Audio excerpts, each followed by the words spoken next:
Hello everyone, welcome to our channel where we learn science in the simplest way. Today we are studying with an amazing chapter of class 8, Microorganism, Friend and Foe. तो इस chapter में हम micro organism के concept के बारे में study करेंगे कि माइक्रो ऑर्गेनिज्म क्या होते हैं, उनके कितने कितने टाइप्स होते हैं और कौन से ऐसे माइक्रो ऑर्गेनिज्म होते हैं जो हमारे लिए हेल्पफुल होते हैं और कौन से ऐसे माइक्रो ऑर्गेनिज्म होते हैं जो हमारे लिए हार्मफुल होते हैं। तो हम यहाँ पे इन सब चीजों के बारे में स्टडी करेंगे। ठीक है, सबसे पहले देखो कि माइक्रो ऑर्गेनिज्म क्या है। माइक्रो ऑर्गेनिज्म जो है वो दो वर्ड से मिलकर बना हुआ है, माइक्रो एंड ऑर्गेनिज्म। यहाँ पे माइक्रो का मतलब क्या है? माइक्रो का मतलब है छोटा और ऑर्गेनिज्म का मतलब क्या है? Living thing. जैसे कि आप सबने 7th क्लास में पढ़ा होगा, जो लिविंग थिंग्स होते हैं वो कौन होते हैं? जो सेल से मिलके बने हुए होते हैं, जिनमें सांस लेते हैं। ठीक है, वो हमारे लिविंग थिंग्स होते हैं, जैसे ह्यूमंस, एनिमल्स, प्लांट्स, ये सब। ठीक है, तो यहाँ पे माइक्रो ऑर्गेनिज्म का मतलब क्या है? माइक्रो ऑर्गेनिज्म का मतलब है कि ऐसे ऑर्गेनिज्म जो बहुत ही ज्यादा छोटे होते हैं, ठीक है, जिनको हम अपनी नेकेड आई से नहीं देख सकते। ठीक है, और उनको ना देखने के लिए हमें माइक्रोस्कोप की हेल्प चाहिए होती है। अब जैसे मान लो आपके आसपास भी ना बहुत सारे माइक्रो ऑर्गेनिज्म होंगे। अब जैसे ये पेन है, इस पेन पे भी ना काफी सारे माइक्रो ऑर्गेनिज्म लगे हुए होंगे जो कि हमें अभी दिख भी नहीं रहे हैं। ठीक है, आपके आसपास बहुत सारे ऐसे माइक्रो ऑर्गेनिज्म होंगे जो आपको अभी तक दिख भी नहीं रहे होंगे। ठीक है, तो आपको माइक्रो ऑर्गेनिजम्स को देखने के लिए क्या यूज करना पड़ेगा? आपको माइक्रोस्कोप। ठीक है, तो they are those living organism which can not be seen with naked eyes can be seen with microscope. तो ये वो लिविंग ऑर्गेनिज्म होते हैं जिनको हम नेकेड आइज से नहीं देख सकते हैं, उनको सिर्फ और सिर्फ माइक्रोस्कोप से देखा जाता है। ठीक है, उसके बाद हम माइक्रो ऑर्गेनिज्म को माइक्रोब्स भी बोलते हैं। माइक्रोब्स जहां पे भी आपको वर्ड दिखा हुआ मिल जाए तो वहां पे क्या होगा? उसका मतलब माइक्रो ऑर्गेनिज्म ही होगा। ठीक है, माइक्रो ऑर्गेनिज्म का दूसरा नाम माइक्रोब्स है। ठीक है, अब ये जो माइक्रो ऑर्गेनिज्म है ये कहाँ पे रहते हैं? ये ना हर जगह रहते हैं, एवरीवेयर। ठीक है, चाहे वो कंडीशन मतलब कोल्ड कंडीशन हो, चाहे बहुत ज्यादा ठंडी जगह हो, चाहे बहुत ज्यादा गर्म जगह हो, चाहे मार्शी एरिया हो, ड्राई एरिया हो, वेट एरिया हो, हर जगह माइक्रो ऑर्गेनिज्म प्रेजेंट होते हैं। ये ओमनीवोरस होते हैं। ठीक है, जो हर जगह प्रेजेंट होते हैं। Live in all type of environment, ये हर तरीके के इन्वायरमेंट में रहते हैं। Ranging from ice cold condition desert to marshy areas, यहाँ पे dry wet places inside the body. ये हमारी बॉडी के अंदर भी रहते हैं और हमारी बॉडी के बाहर भी रहते हैं। अभी हम आगे पढ़ेंगे ऐसे कौन से माइक्रो ऑर्गेनिज्म है जो हमारी बॉडी के अंदर भी रहते हैं, जो हमारी बॉडी के बाहर रहते हैं, ये सब कवर करेंगे अभी। ठीक है, अब देखते हैं माइक्रो ऑर्गेनिज्म के टाइप कितने होते हैं। माइक्रो ऑर्गेनिज्म के होते हैं 5 टाइप। एक होता है फर्स्ट बैक्टीरिया, दूसरा होता है फंजाई, तीसरा होता है प्रोटोजोआ एंड फोर्थ होता है एल्गे एंड फिफ्थ होता है वायरस। अब देखो, जो bacteria, fungi and protozoa, algae जो है ना, इन सबको हम एक कैटेगरी में रखते हैं, लेकिन वायरस को हम एक कैटेगरी में नहीं रखते। क्यों? वायरस भी एक माइक्रो ऑर्गेनिज्म ही है। वायरस भी आपको नेकेड आई से नहीं दिखता, लेकिन जो वायरस है ना उसको हम इन सब में काउंट नहीं करते। ये सब ना इन सब से थोड़ा वायरस अलग है। क्यों अलग है? देखो, जैसे हमने 7th क्लास में पढ़ा था कि जो लिविंग ऑर्गेनिज्म है वो सेल से मिलके बने हुए होते हैं। तो ये सब कंपोनेंट्स हमारे किससे मिलके बने हुए हैं? ये सब सेल से मिलके बने हुए हैं, लेकिन वायरस नहीं। ठीक है, वायरस जो होता है ना वो लिविंग भी होता है, वो नॉन लिविंग भी होता है। ठीक है, तो ये हम आगे वायरस को आगे कवर करेंगे कि वायरस इन सबसे कैसे अलग है, वो देखते हैं आगे। सबसे पहले हम पढ़ते हैं बैक्टीरिया के बारे में। बैक्टीरिया जो होते हैं वो होते हैं यूनिसेलुलर। बैक्टीरिया जो होते हैं वो क्यों होते हैं? यूनिसेलुलर होते हैं। यूनि का मतलब क्या होता है? एक, सेलुलर का मतलब सेल। ठीक है, तो जिनमें एक सेल प्रेजेंट होता है वो होते हैं यूनिसेलुलर। जैसे कि कौन होते हैं? बैक्टीरिया। ठीक है, बैक्टीरिया में एग्जांपल क्या है इसका? लैक्टोबैसिलस। अब लैक्टोबैसिलस को भी हम आगे डिटेल में कवर करेंगे कि लैक्टोबैसिलस हमारी हेल्प कैसे करता है। ठीक है, नेक्स्ट हमारे पास आता है प्रोटोजोआ। प्रोटोजोआ भी एक यूनिसेलुलर है। ठीक है, जिसमें एक ही सेल प्रेजेंट है, जैसे कि अमीबा, पैरामीशियम, ये सब। ठीक है, नेक्स्ट हमारे पास है एल्गे। एल्गे ना यूनिसेलुलर भी है और मल्टी सेलुलर भी है। मल्टी सेलुलर का मतलब जिसमें बहुत सारे सेल्स होते हैं। ठीक है, उनको हम क्या बोलते हैं? मल्टी सेलुलर बोलते हैं। ठीक है, जैसे कि इसमें होता है स्पायरोगायरा में। फंगाई में क्या होता है? फंगाई भी यूनिसेलुलर भी होती है, मल्टी सेलुलर भी होती है। जैसे कि इसका एग्जाम्पल क्या है? पेनिसिलियम। ठीक है। अब यहाँ से ना आपको क्वेश्चन आता है, आपको पूछ सकते हैं कि कौन सा माइक्रो ऑर्गेनिज्म ऐसा है जो यूनिसेलुलर है, कौन सा मल्टी सेलुलर है, या आपको इनसे उनके एग्जाम्पल पूछ सकते हैं, या आपको एक एक नंबर में इनके बारे में थोड़ा थोड़ा लिखने के लिए आ सकता है। ठीक है, अब हम पढ़ते हैं वायरस के बारे में। वायरस क्या होते हैं? वायरस का मतलब भी क्या होता है कि ये भी माइक्रोस्कोपिक होते हैं। माइक्रोस्कोपिक का मतलब जैसे हमारे बैक्टीरिया, फंगाई, एल्गे, प्रोटोजोआ, ये सभी माइक्रोस्कोपिक थे, वैसे ही वायरस भी हमारा माइक्रोस्कोपिक है, जिसको हम अपनी नेकेड आई से नहीं देख सकते। ठीक है, तो आप बोलोगे ये वायरस जो है वो उन सबसे अलग कैसे है? ठीक है, तो ये ना बॉर्डर लाइन पे होता है, लिविंग और नॉन लिविंग के बॉर्डर लाइन पे होता है। मतलब ये लिविंग कैरेक्टरिस्टिक भी शो करता है और नॉन लिविंग कैरेक्टरिस्टिक भी शो करता है।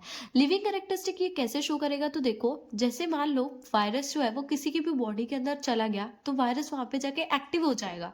ठीक है, वहां पे जाके वायरस क्या हो जाएगा? एक्टिव हो जाएगा, लिविंग हो जाएगा और अपना काम वो करना शुरू कर देगा। ठीक है, और अगर वायरस जो है वो बॉडी के बाहर रहता है, ठीक है, अगर वो किसी की भी बॉडी के अंदर नहीं जाता, वो बॉडी के बाहर रहता है, तो वायरस नॉन लिविंग रहता है। ठीक है, inside the host it is living, otherwise it is non living. Host क्या होता है? अब जैसे मान लो मेरी बॉडी के अंदर वायरस गया है, ठीक है, तो वायरस मेरी बॉडी के अंदर गया है, तो मैं क्या हूँ वायरस के लिए? मैं वायरस के लिए होस्ट हूँ। ठीक है, तो मेरी बॉडी के अंदर जाके वायरस क्या हो जाएगा? लिविंग हो जाएगा। ठीक है, और वैसे वो क्या रहेगा? नॉन लिविंग रहेगा। ठीक है, can only reproduce inside a host cell. और मेरी बॉडी के अंदर जैसे ही वायरस गया, ठीक है, अब मैं वायरस के लिए होस्ट सेल हूँ। ठीक है, जैसे ही मेरी बॉडी के अंदर वायरस गया, तो वायरस क्या करना शुरू कर देगा? रिप्रोड्यूस करना शुरू कर देगा, मतलब अपने जैसे सेम ऑर्गेनिज्म को प्रोड्यूस करना शुरू कर देगा। ठीक है, तो ये हमारा वायरस था। उसके बाद देखो, अब कौन से ऐसे माइक्रो ऑर्गेनिज्म है जो हमारी हेल्प करते हैं, मतलब कौन से ऐसे माइक्रो ऑर्गेनिज्म है जो हमारे काम आते हैं। ठीक है, हर कोई माइक्रो ऑर्गेनिज्म ऐसा नहीं होता कि जो हमें हार्म करता है, हमें डिसीज कॉज करता है, ऐसा नहीं होता। कुछ माइक्रो ऑर्गेनिज्म ऐसे भी होते हैं जो हमारे लिए काम आते हैं, हमारे काम आते हैं। ठीक है, जैसे कि सबसे पहले वो खाना बनाने में, हमारे फूड प्रिपरेशन, खाने को तैयार करने में काम आते हैं। जैसे कि कर्ड फॉर्मेशन, आप दही जमाते हो, है ना, दही जमाते हो आप दूध से। ठीक है, तो उसमें भी ना एक बैक्टीरिया होता है। ठीक है, जिस बैक्टीरिया का नाम है लैक्टोबैसिलस बैक्टीरिया। ठीक है, लैक्टोबैसिलस बैक्टीरिया जो होता है वो माइक्रो ऑर्गेनिज्म होता है। ठीक है, ये लैक्टोबैसिलस बैक्टीरिया क्या करता है? ये मिल्क को कर्ड के अंदर कन्वर्ट कर देता है।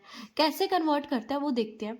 देखो, मिल्क के अंदर ना एक नेचुरल शुगर होती है जिसका नाम है लैक्टोज।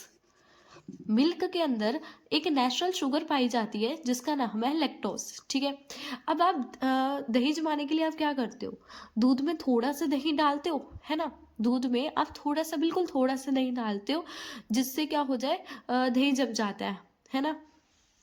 तो जैसे ही हमने कर्ड में मिल्क डाला, ठीक है, सॉरी, मिल्क में हमने कर्ड को मिल्क में हमने डाला।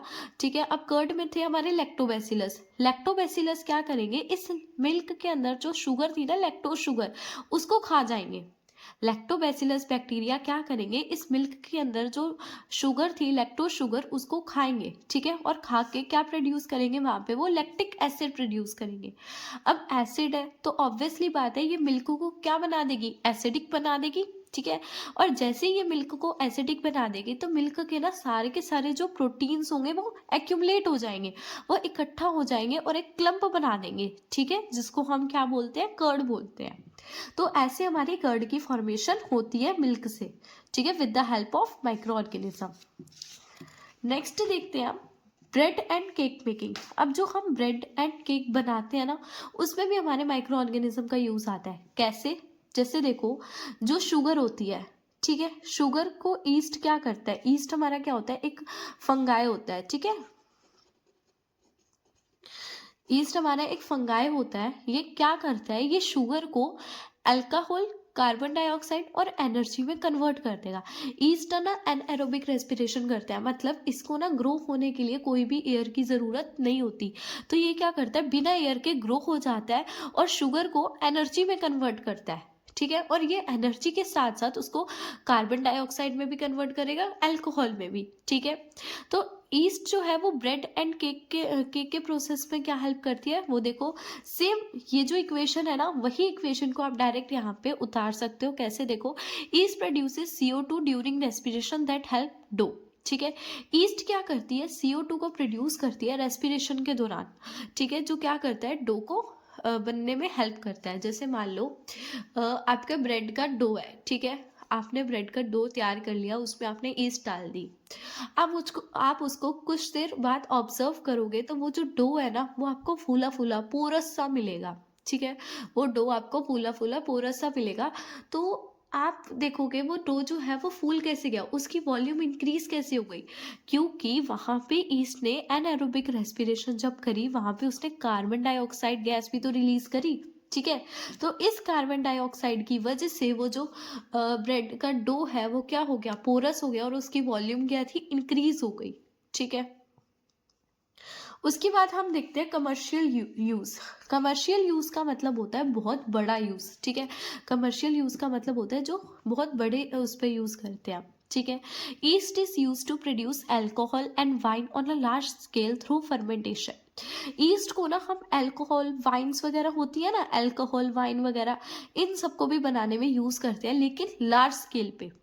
हम लार्ज स्केल पे ईस्ट को यूज करते हैं अल्कोहल और वाइन को बनाने के लिए फर्मेंटेशन के थ्रू। फर्मेंटेशन क्या होती है, फर्मेंटेशन सिंपल सी बात है, यही होता है जब शुगर जो होता है, शुगर मतलब जो ईस्ट होता है वो शुगर को कन्वर्ट कर देता है अल्कोहल पे।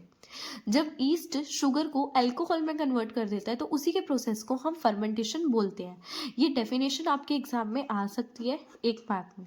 ठीक है, उसके बाद पढ़ते हैं मेडिकल यूज। मेडिकल यूज क्या है माइक्रो ऑर्गेनिज्म का, देखो अब हम ना माइक्रो ऑर्गेनिज्म से कोई एंटीबायोटिक्स भी बना सकते हैं। ठीक है, माइक्रो ऑर्गेनिज्म लाइक फंगाई और bacteria are use to make medicine. ठीक है, मतलब माइक्रो ऑर्गेनिज्म को ना हम फंगाई, माइक्रो ऑर्गेनिज्म जैसे फंगाई हो गया, बैक्टीरिया हो गया, उनको मेडिसिन बनाने में भी यूज करते हैं। ठीक है, ताकि वो क्या कर दे, हमारे अंदर जो भी बैक्टीरिया गया है उसको या तो वो मार दे या तो उसकी ग्रोथ को स्टॉप कर दे। ठीक है, एंटीबायोटिक क्या काम करती है, एंटीबायोटिक हमारी बॉडी में अगर कोई भी बैक्टीरिया चला जाता है तो या तो वो एंटीबायोटिक उसकी ग्रोथ को रोक देती है या पूरे के पूरे उस माइक्रो ऑर्गेनिज्म को खत्म कर देती है। ठीक है, जो हार्मफुल होते हैं हमारी बॉडी के लिए। ठीक है, जैसे देखो एग्जाम्पल है यहाँ पे पेनिसिलियम। ठीक है, sorry penicillin.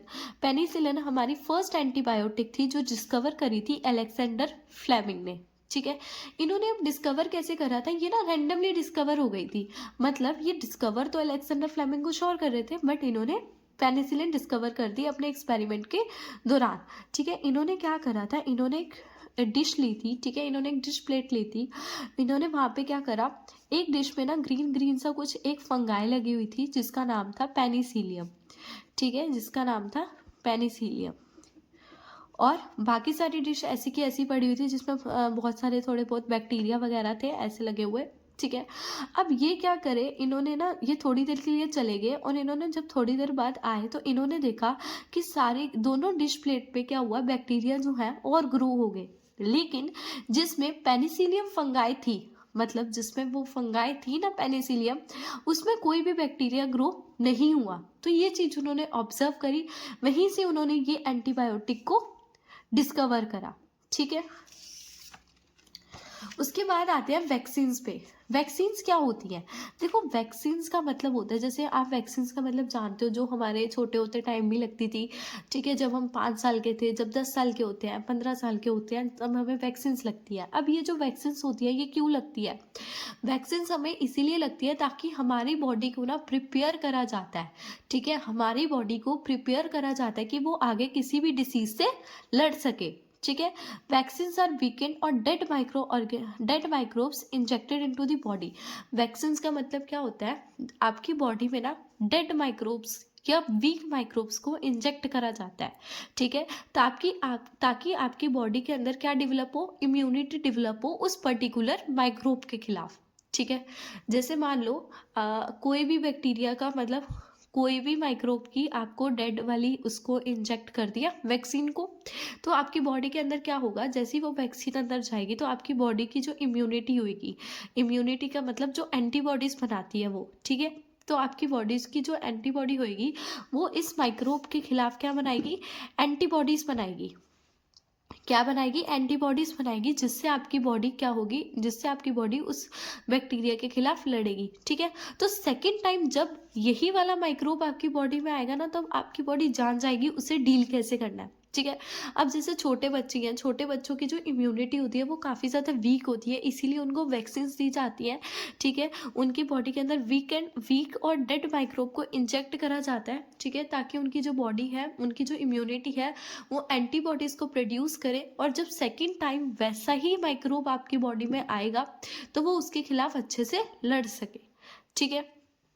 Working when a vaccine is injected, the body produces antibodies to fight microbes. जैसी वैक्सीन जो होती है वो बॉडी में इंजेक्ट करी जाती है, तो बॉडी क्या प्रोड्यूस करती है, एंटीबॉडीज को प्रोड्यूस करती है ताकि वो माइक्रोब से लड़ सके, ठीक है। अब ये कैसी कैसी डिसीजेस के लिए वैक्सीन दी जाती है, जैसे पोलियो हो गया, ट्यूबरक्लोसिस हो गया, कॉलरा हो गया, स्मॉल पॉक्स हो गया। स्मॉल पॉक्स के लिए पहली वैक्सीन बनाई गई थी, ठीक है, जो किसने डिस्कवर करी थी, एडवर्ड जेनर ने डिस्कवर करी थी, ठीक है। उसके बाद देखते हैं चौथा हमारा क्या है, इंक्रीज सॉइल फर्टिलिटी। अब जो माइक्रोब्स होते हैं ना वो सॉइल की फर्टिलिटी को भी इंक्रीज करते हैं। फर्टिलिटी का मतलब क्या होता है, वो मिट्टी को और ज़्यादा उपजाऊ बनाते हैं, जिससे मिट्टी में बहुत सारे प्लांट्स को हम ग्रो कर पाए अच्छे से, ठीक है। तो ये कैसे करते हैं, देखो कौन करता है इसको, देखो तो एक राइजोबियम नाम का बैक्टीरिया होता है, आपने पढ़ा भी होगा, ठीक है। एक राइजोबियम नाम का एक बैक्टीरिया होता है जो लेग्यूमिनेशियस प्लांट के रूट्स में होता है। लेग्यूमिनेशियस प्लांट के रूट्स के नोड्यूल्स, जैसे ये रूट्स है, इनके नोड्यूल्स में क्या होगा, इनके नोड्यूल्स में क्या होगा, एक राइजोबियम बैक्टीरिया होगा। जो राइजोबियम बैक्टीरिया क्या करेगा, एटमॉस्फेयर से नाइट्रोजन को लेगा, ठीक है। अब देखो राइजोबियम जो एटमॉस्फेयर से नाइट्रोजन लेता है ना, वो डायरेक्टली प्लांट उसको यूज नहीं करते, तो राइजोबियम बैक्टीरिया क्या करता है, एटमॉस्फेयर से नाइट्रोजन को लेता है और उसको एक ऐसी फॉर्म में कन्वर्ट कर देता है जिससे प्लांट उसको क्या कर पाए, यूज कर पाए, ठीक है। इंटर सॉइल विद नाइट्रोजन, ये सॉइल को एकदम अच्छा खासा नाइट्रोजन प्रोवाइड करता है, ठीक है। प्लांट को भी अच्छा खासा इससे क्या मिल जाता है, नाइट्रोजन मिल जाता है, तो इससे ये हमारी हेल्प करता है। हार्मफुल माइक्रो ऑर्गेनिज्म हम कवर करेंगे वीडियो के सेकेंड पार्ट में, ठीक है।